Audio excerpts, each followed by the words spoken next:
नमस्कार मैडम। मैं अपना नाम तो बताना ज़रूरी नहीं समझती, मगर मैं काफ़ी टाइम से आपके पाथ ऑफ पीस की जो वीडियोस हैं ये काफ़ी समय से मैं सुनती आ रही हूँ, जिसमें आपने पास्ट लाइफ रिग्रेशन और आत्मिक यात्रा इन सब के बारे में बहुत बहुत गहराई से आपने बताया। और ये बहुत ही अच्छी मुझे चीज़ लगी कि आप दिल से जो मनुष्य है और उसके अंदर जो सवाल उठते हैं, कभी कभी इंसान इतना परेशान हो जाता है कि उसे समझ नहीं आता कि उसके साथ ये सारी चीज़ें क्यों हो रही है। तो आपकी जो सीरीज़ थी, इसमें न सिर्फ उन लोगों को हेल्प मिल रही थी जिनके कोई परिजन उनसे दूर जा चुके हैं, उनको अपने ही सवालों के जवाब नहीं मिल पा रहे थे, वो अपने दिल को किसी तरह की तसल्ली नहीं दे पा रहे थे, बल्कि उन लोगों को भी हेल्प मिली है जो कभी कभी अपने जीवन के किसी कठिन दौर से गुजर रहे होते हैं। उन्हें समझ ही नहीं आता कि उनके साथ ये परिस्थितियाँ क्यों घटित हो रही हैं। तो आपकी इस सीरीज़ में उन लोगों को बहुत बहुत मदद मिली है, और शायद मुझे लगता है कि शायद ये आपकी आत्मिक यात्रा का ही एक हिस्सा है। ये तो आप ही ज़्यादा बेहतर जानती हैं। मगर मैं जब ये सीरीज़ सुनती थी तो मैं एक साधक भी हूँ, मतलब गुरु हैं मेरे और मैं हमेशा साधना करती आ रही हूँ। तो जब मैं आपकी सीरीज़ को सुनती थी और आत्मा की यात्रा के दौरान जैसे उनको एक्सपीरियंसेस होते थे अपने शरीर को छोड़ने के बाद, जो चीज़ें वो देखती थी, जो चीज़ें वो एक्सपीरियंस करती थी, तो उसमें क्या था कि हर आत्मा वैसे वो सेम चीज़ बता रहे हैं, सेम बातें बता रहे हैं, मगर कुछ बातों में उनके डिफरेंस होता था। तो जब मैं साधना मैंने शुरू की थी करनी, तो मुझे बहुत सारी चीज़ें समझ नहीं आती थी। मुझे समझ नहीं आता था कि मैं इतनी साधना कर रही हूँ, साधना में रहती हूँ उतने देर ठीक है, मगर बाद में वही विचार, वही सब कुछ। मगर जैसे जैसे मैं अपनी गहराई में उतरने लगी, जैसे जैसे मुझे अंदर से ही एक, जैसे हम बोलते हैं ना कि एक कुछ समझ हमारे भीतर से पैदा होती है, वो चीज़ जैसे मुझे पैदा होने की, और जो चीज़ें मैंने अनुभव की तो वो मैं, क्योंकि मेरा अपना तो कोई यूट्यूब चैनल है नहीं, और ऐसा है कि मुझे मतलब इतना समय नहीं, या कुछ भी लगा लीजिए, मुझे इतनी दिलचस्पी नहीं है। मगर मुझे दिलचस्पी है कि अगर मेरी इन बातों से आपके यूट्यूब के ज़रिए जो लोग इन्हें सुनेंगे, शायद वो थोड़ा और इसके बारे में अलग तरीके से जान सकें। मैं ये नहीं कहती हूँ कि मेरे को बहुत ही मैं ज्ञानी हूँ या मुझे बहुत ही इन चीज़ों की नॉलेज है, मगर फिर भी जितना मेरा भीतरी एक्सपीरियंस रहा है वो मैं शेयर करना चाहूँगी।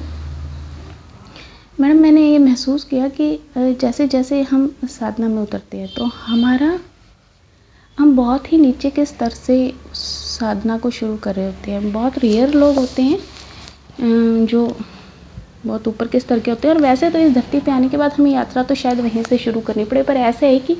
अगर हमने किसी जन्म में साधना की है तो वो फटाफट से हो जाता है, और अगर बिल्कुल ही शुरुआत है तो हमें थोड़ा समय लग जाता है उस चीज़ में। तो जैसे जैसे हमारे चेतना का स्तर बढ़ता है, पहले स्तर पर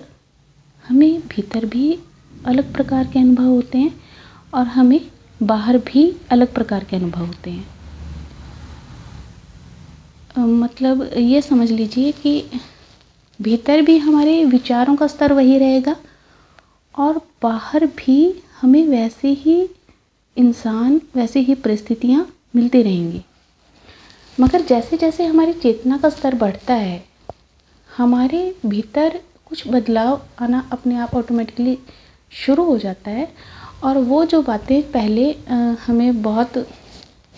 परेशान कर जाती थी, या तो पहला तो वो होने ही बंद हो जाती हैं, क्योंकि अभी हम जिस स्तर पर हैं तो बहुत ही रेयर चांसेस होते हैं कि ऐसा कोई इंसान हमारी ज़िंदगी में आए जो हमें उस स्तर की बातें हमारे साथ करे या कुछ भी ऐसा करे। हो सकता है कि कुछ संचित कर्म हो और वो भोगने के बेस पे वो इंसान आ जाए और कुछ ऐसा क्रिएट करे, नहीं तो ऐसे कोई चांस नहीं होता। हमारे पास आते भी वैसे ही लोग आना शुरू हो जाते हैं जैसा हमारे चेतना का स्तर होता है। मगर अगर इन केस आ भी जाते हैं नीचे स्तर के लोग, तो उनकी जो बातें हैं वो हमें ऐसा लगता है कि वो अपनी ही दुनिया में कुछ गा रहा है और हम अपनी ही उसमें हम अलग ही हैं, बिल्कुल हमारे पर कोई असर नहीं होता उन चीज़ों का। तो ये जो आफ्टर डेथ एक्सपीरियंस होते हैं, इनमें क्या होता है कि हर इंसान जो अपना शरीर छोड़ रहा है, उसकी अपनी चेतना का जो स्तर है, जैसी उसकी मृत्यु के वक्त सोच थी, जैसा उसका स्तर था, उसी के अकॉर्डिंग वो उस लोक में प्रवेश करता है। ये उसके वश की बात है ही नहीं, वो चाहे तो भी कहीं और नहीं जा सकता, क्योंकि जैसी ऊर्जा उसने क्रिएट की है ज़िंदगी भर, वो ऊर्जा अपने आप ही उसे उससे मिलती जुलती ऊर्जा के लोक में ले जाती है। और वह उसी के थोड़े ऊपर के स्तर के उसके जो मार्गदर्शक होते हैं वो होंगे, और वह उसी स्तर के उसके गुरुजन भी होंगे, क्योंकि जो उसे स्टेज पार करनी है उससे ऊपर के ही गुरुजन उसे वहाँ मिलते हैं। तो इसलिए मेरा जो निजी एक्सपीरियंस है उसके आधार पर मेरे अंदर से यही हमेशा निकल के आता है कि हम जो डिफरेंट आत्माओं का अवलोकन करते हैं कि किसको कैसा एक्सपीरियंस हुआ, तो हम सिर्फ ये हमारी ज़िंदगी में इतना कार्य कर सकता है कि हाँ कुछ है, ये शरीर छोड़ने के बाद भी हम रहते हैं, इस शरीर के साथ हम ख़त्म नहीं होते, और ये पृथ्वी पाठशाला ही है। यहाँ पे हर आत्मा अपनी यात्रा संपूर्ण करने के लिए ही आई है, मगर किसी और के एक्सपीरियंस को लेके हम खुद को उससे जोड़ नहीं सकते, या ऐसा नहीं सोच सकते कि अच्छा ऐसा वहाँ पे ऐसा ऐसा होता है। ये तो सिर्फ हमारे लिए एक इसी तरह से है कि अगर कोई मुझे ये बताए कि मार्केट है, अगर आपको कोई भी सामान लेना होता है तो आप मार्केट जा सकते हो, आप सिर्फ इस घर में कैद मत रहो, आप बाहर निकलोगे तो मार्केट भी है, वहाँ पे आपके जो भी आपको यूज़ में सामान चाहिए वहाँ पे चीज़ें उपलब्ध होती हैं। अब ये मेरी सोच होगी कि मुझे क्या लेना है और मैं किस तरह की शॉप पे एंटर करना चाहती हूँ। किसी और ने जो लेना है वही सोच कि वहाँ जाके ही खरीदना पड़ता है, ऐसा कोई वहाँ पे हार्ड एंड फास्ट रूल नहीं होता है। ये तो जैसा हम पृथ्वी पर खुद को तैयार करके जाएंगे वैसे ही लोक में हम लोग प्रवेश कर जाते हैं। रही धर्म की बात, तो इसके तो वहाँ कोई मायने ही नहीं है, इसके मायने सिर्फ कुछ स्तर तक हैं। क्योंकि मान लीजिए ज़िंदगी भर अगर मैंने जीसस को माना है या ज़िंदगी भर मैंने अल्लाह को माना है, और मेरा स्तर, अब देखिए जीसस या अल्लाह को कोई इंसान तभी तक मानता है जब तक वो शरीर को मानता है, क्योंकि हम शरीर रूप में ही उन्हें देखते हैं कि वो ऐसे थे, वो ऐसे थे या वो ऐसे थे।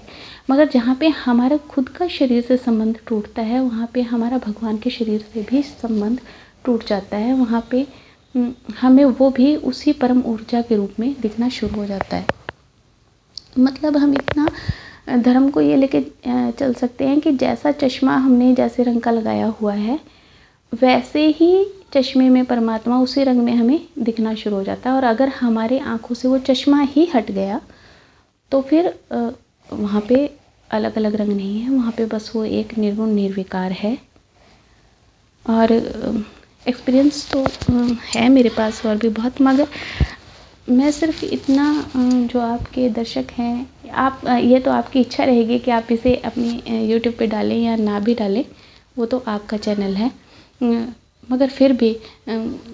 मेरे पास जो था वो मैं शेयर करना चाहती हूँ कि प्लीज़ जो भी लोग इसे सुन रहे हैं वो इस बात को माने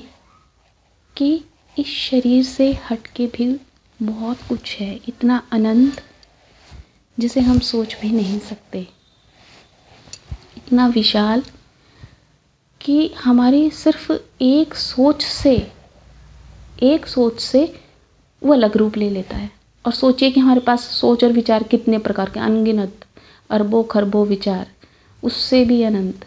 और जितने विचार उतने ही वो रूप ले लेता है। तो सोचिए कि वो वो कैसा अनंत रहा होगा जो हर विचार के रूप में खुद को ढाल के सामने पेश कर देता है।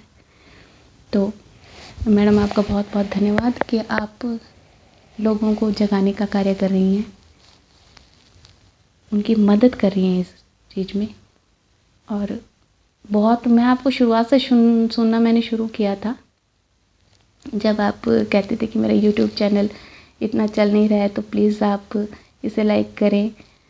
ताकि मैं लोगों तक अपने विचार पहुंचा सकूं। और अभी अच्छा लगता है कि उस पर ऐड भी आने लगी है। आपने निरंतर आप उस चीज़ को करती गई और यही शायद एक साधक की पहचान होती है कि वो शुरुआत में देखता है कि बहुत कठिन है रास्ता, मगर वो धीरे धीरे धीरे धीरे धीरे धीरे चलता ही रहता है। और बस उसके दिल को एक तसल्ली होती है कि चाहे कितना लंबा सफ़र है, मगर फिर भी एक कदम चलने से वो एक कदम का रास्ता तो कम हुआ। फिर से आपको बहुत बहुत धन्यवाद मैडम। परमात्मा की कृपा सदैव आप पे बनी रहे। Thank you.